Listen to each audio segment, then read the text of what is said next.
Assalamualaikum warahmatullahi wabarakatuh. Sebelum masuk ke penjelasan video, perkenankan saya untuk memperkenalkan anggota kelompok 2, mata kuliah proyek perancangan akhir teknik lingkungan kelas E. Dengan anggota kelompok di antaranya. 1. Elvino Rudi Hendrawan. 2. Muhammad Raihan Hafidz. 3. Serviko Civo Sopiar. Kami akan menampilkan video yang menjadi salah satu output dari kegiatan akhir untuk mata kuliah proyek perancangan akhir teknik lingkungan ini.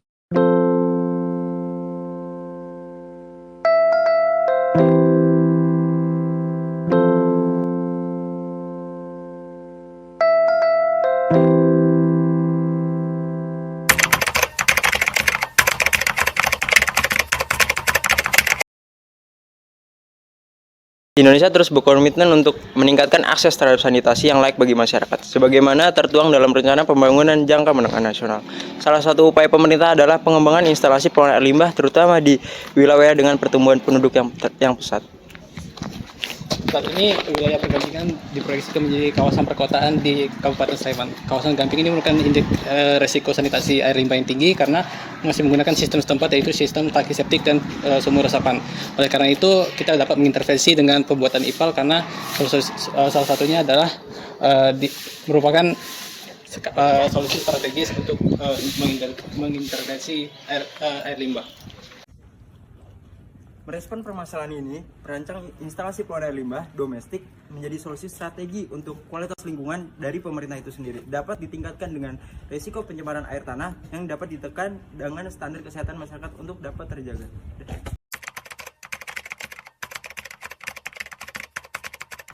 Untuk tujuan proyek dari perancangan bangunan IPAL domestik terpusat yang kami rencanakan di daerah Gamping, itu mencakup beberapa aspek. Di antaranya yang pertama, itu ada untuk melakukan kajian wilayah perencanaan dari instalasi pengolahan air limbah terpusat skala kawasan permukiman.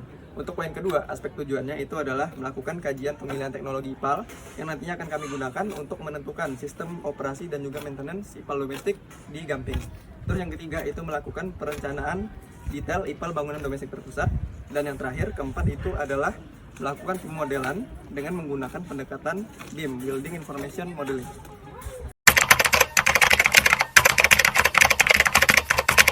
Perancangan instalasi pengolahan air limbah domestik terpusat di Kecamatan Gamping dilakukan dengan penggunaan yang inovatif, menggunakan BIM, yaitu Building Information Modeling. Teknologi BIM ini memungkinkan perencanaan yang lebih terintegrasi, yang lebih akurat, serta yang lebih efisien.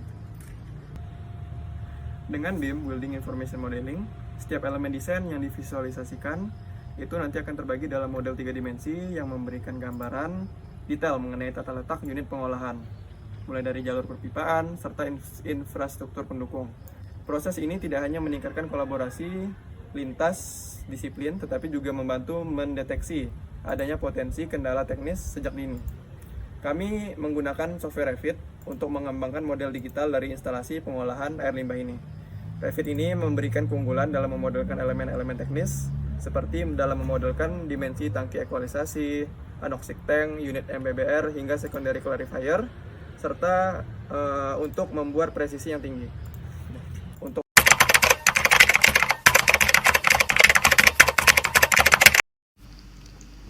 Berikut proses dari secondary treatment, yaitu moving bed bioreactor atau MBBR. Pertama-tama influent masuk ke primary treatment, yaitu ada grid chamber, grease trap, dan equalization tank. Kemudian masuk ke MBBR tank pertama. Tank pertama ini berfungsi untuk degradasi dari BOD dan COD. Kemudian masuk ke MBBR tank kedua, berfungsi untuk degradasi dari nitrit. Kemudian dari MBBR masuk ke secondary clarifier. Itu berfungsi untuk menyisihkan antara air yang sudah diolah dengan lumpur yang dihasilkan. Kemudian dari lumpur yang dihasilkan ini akan dikeringkan oleh unit sand drying bed. Kemudian dari air yang diolah kemudian masuk ke unit UV disinfection, atau kalau kami gunakan klorinasi disinfection. Kemudian dari air yang sudah diolah dari klorinasi akan dialirkan ke badan air.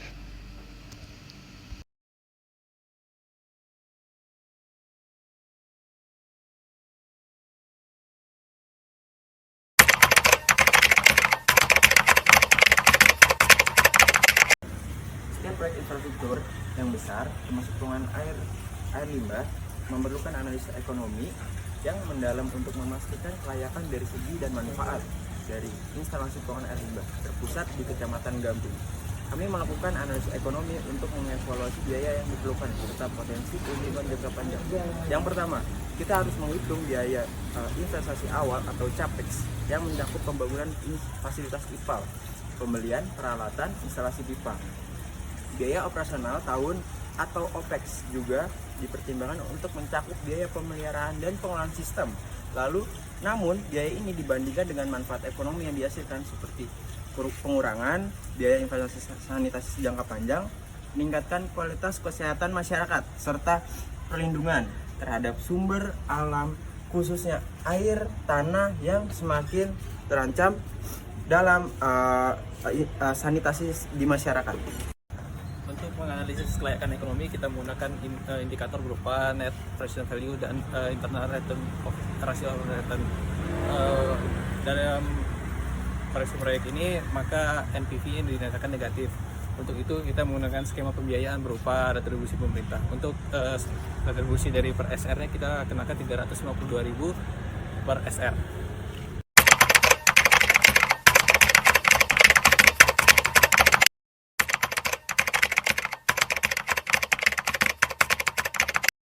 Enggak, sampai sekarang belum.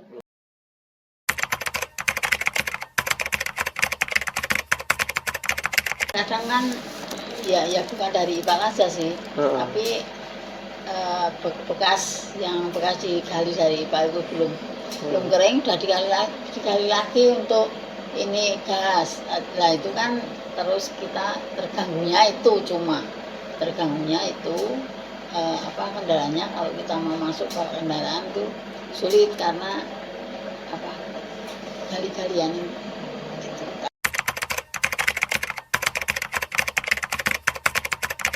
Soalnya kalau kami yang lapor itu kan kadang